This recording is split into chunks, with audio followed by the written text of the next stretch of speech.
Okay, M3. Sila sir may-ari. Problema, hard starting. Hard starting? Yes, sir. Hirap pa anda rin. So, tingnan natin mga sir ha. Pag pinush-start natin, nag-iisip, kailangan mong bigyan ng onting gas. Yan. Tapos hagok.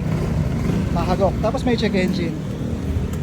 Tingnan natin, pag sa mga Mio 125, kahit wala kayong diagnostic tool, pwede nyo ma-check kung anong problema na mga motor nyo. So, on natin siya. Bibilangin nyo yung slow blink.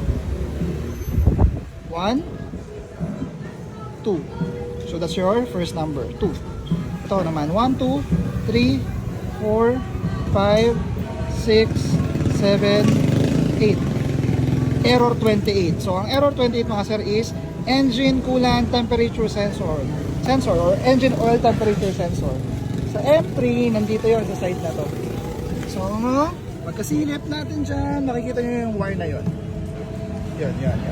So, gawin natin mga sir, isi-zoom ko. Putol. Ayan. Putol. Kaya, hard starting. Kasi pakiramdam ng motor, malamig yung makina. Problem solved agad.